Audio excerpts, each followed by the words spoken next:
तो मिसाल मशहूर हो चुकी है। अल्लाह जिसको रखता है, अल्लाह जिसको चाहता है वो रहता है। हज़रात गिरामी, क़यामत तक नबी के नात खां पैदा होते रहेंगे, क़यामत तक नबी की तारीफ़ होती रहेगी।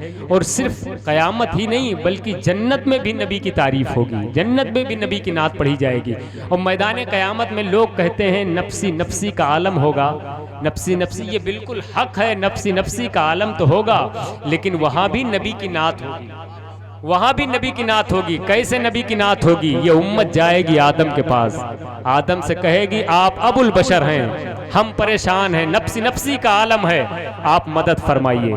तो हजरत आदम कहेंगे, क्या कहेंगे? इज़हबू इला गैरी, इज़हबू इला गैरी, शीस के पास, नूह के पास, ईसा के पास, यानी 1,24,000 जितने अंबिया होंगे सबके पास ये उम्मत जाएगी।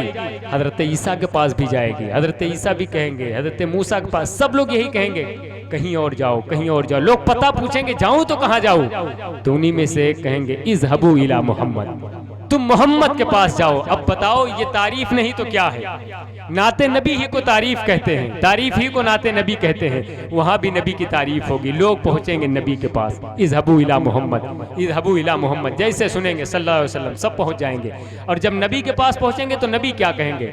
है मेरी उम्मत कहाँ परेशान थी, अना लहा, आओ मैं इसीलिए मौजूद हूँ, आओ मैं इसीलिए मौजूद हूँ। मेरे नबी फिर क्या करेंगे? फिर तो अपनी उम्मत की बख्शिश करवाएंगे, करवाएंगे, बिल्कुल यकीन है हमारा। कितने लोगों का यकीन है? हाथ उठा के बताएं, मेरे नबी बख्शिश करवाएंगे। सबसे पहले दरवाज़े शफाअत मेरे नबी खोलेंगे, बाद में फिर कोई करवाए, कोई वो नहीं, समझ रहा?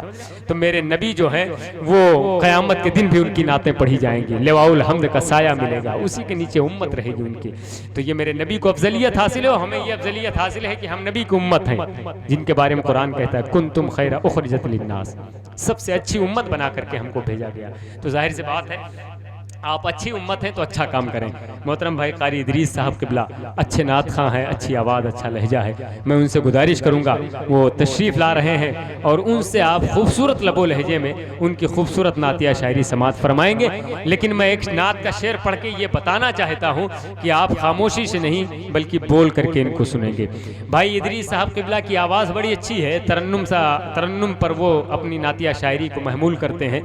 इदरीस भाई एक शेर आपके हवाले से पढ़ता हूँ। ये लोग देखते हैं कितना सुनना चाहते हैं, कितना समझना चाहते हैं। मैं तो कभी कभी परख लेता हूँ कि लोग शायरी सुनते हैं या सिर्फ वो तरन्नुम सुनते हैं, वो जो रहन जिसको आप कहते हैं, लहजा। मैं एक शेर पढ़ता हूँ कि खुदा की जात तेरी तर्जमान हो चुकी है, सहीफों में तेरी सीरत बयान हो चुकी है।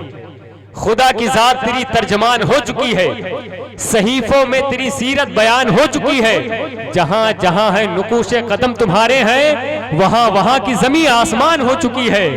जहां जहां पे नुकूशे कदम तुम्हारे हैं, वहां वहां की जमी आसमान हो चुकी है।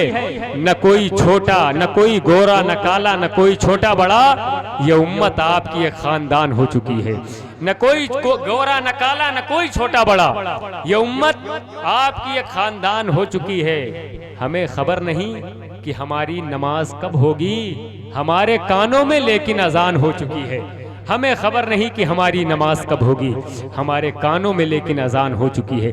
हजरात जो अजान हुई है उस नमाज की भी तैयारी करें और कारी इदरीस साहब किबला से नातिया शायरी सुने। नारे तकबीर, नारे रिसालत, जश्न ईद मिलादुन नबी, नारे तकबीर, नारे रिसालत।